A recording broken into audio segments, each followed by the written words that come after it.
Dignitas Infinita, déclaration du Dicaster pour la doctrine de la foi sur la dignité infinie de la personne humaine.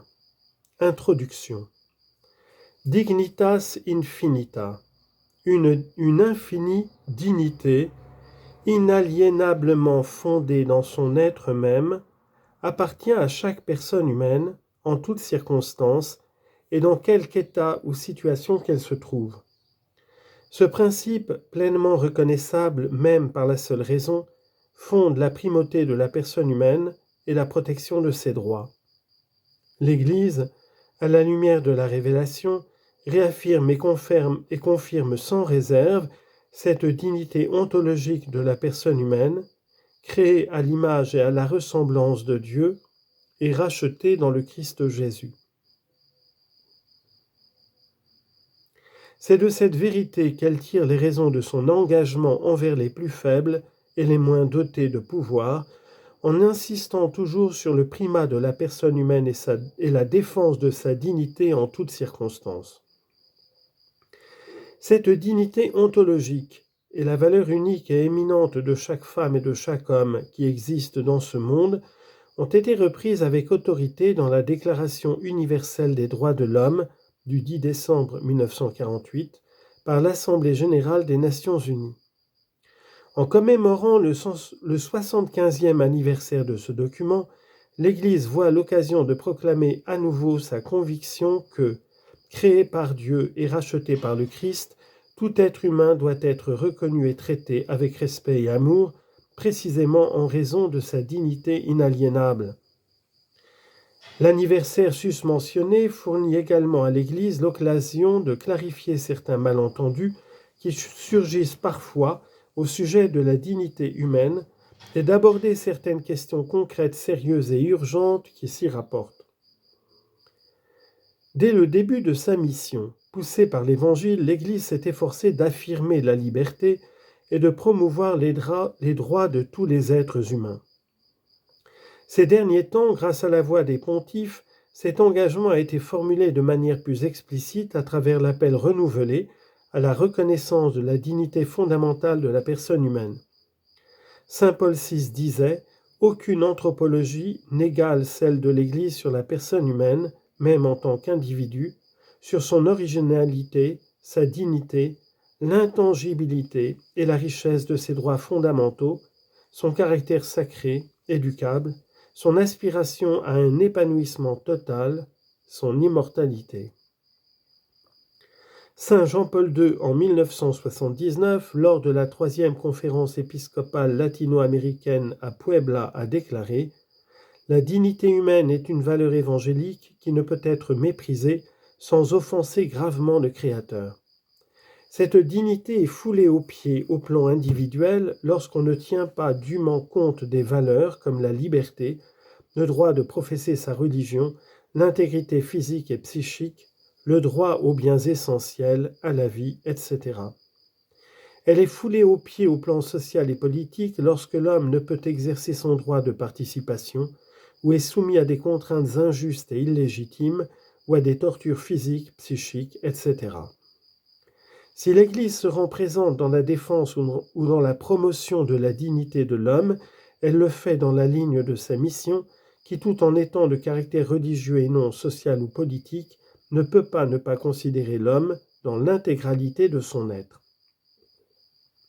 En 2010, devant l'Académie pontificale pour la vie, Benoît XVI a affirmé que la dignité de la personne est un principe fondamental que la foi en Jésus-Christ crucifié et ressuscité a toujours défendu, surtout lorsqu'il est négligé, quand il s'agit de sujets plus simples et sans défense. En une autre occasion, s'adressant à des économistes, il a déclaré que l'économie et la finance n'existent pas pour elles-mêmes, elles ne sont qu'un outil, un moyen.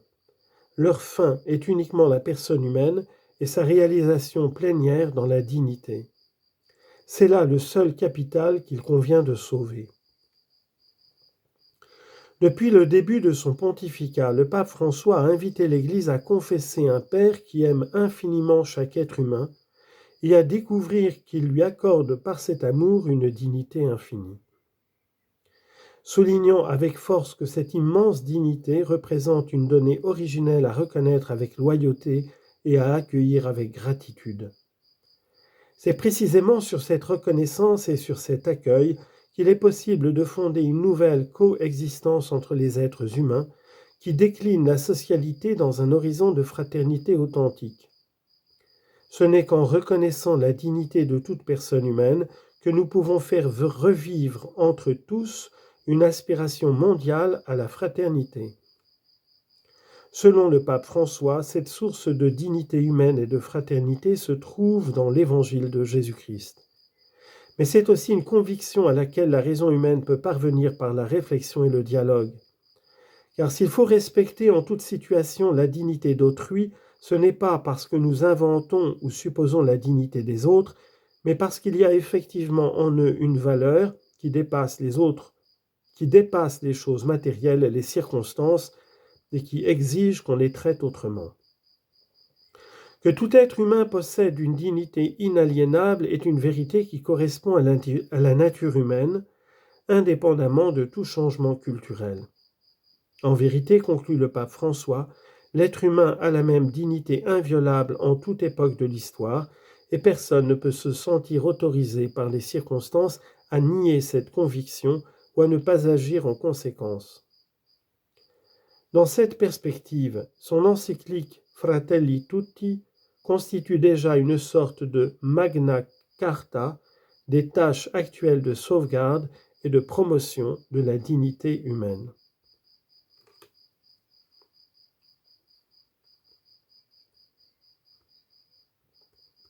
Une clarification fondamentale.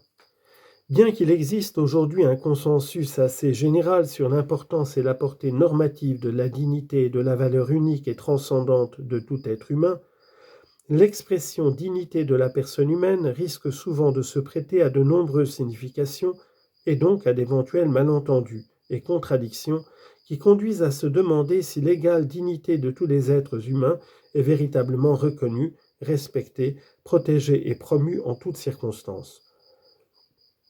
Tout cela nous amène à reconnaître la possibilité d'une quadruple distinction du concept de dignité, dignité ontologique, dignité morale, dignité sociale et enfin dignité existentielle.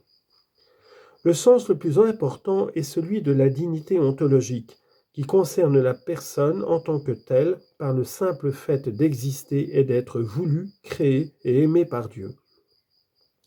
Cette dignité ne peut jamais être effacée et reste valable au-delà de toutes les circonstances dans lesquelles les individus peuvent se trouver. Quand on parle de dignité morale, on se réfère plutôt à l'exercice de la liberté de la créature humaine. Celle-ci, bien que dotée d'une conscience, reste toujours ouverte à la possibilité d'agir contre celle-ci. Ce faisant, l'être humain adopte un comportement indigne de sa nature de créature aimée de Dieu et appelée à aimer autrui. Mais cette possibilité existe. Et ce n'est pas tout. L'histoire témoigne que l'exercice de la liberté contre la loi de l'amour révélée par l'Évangile peut atteindre des sommets incalculables dans le mal infligé à autrui.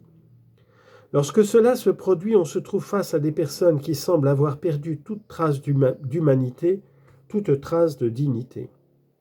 À cet égard, la distinction introduite ici nous aide à discerner précisément entre l'aspect de la dignité morale qui peut effectivement être perdu et l'aspect de la dignité ontologique qui ne peut jamais être annulée.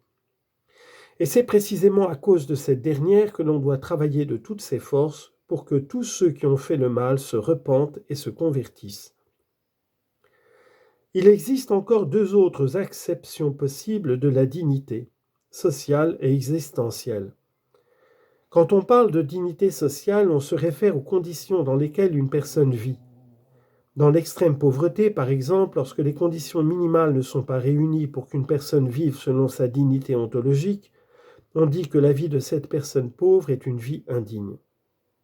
Cette expression n'indique en aucun cas un jugement à l'égard de la personne, mais vise à mettre en évidence le fait que sa dignité inaliénable est contredite par la situation dans laquelle elle est contrainte de vivre.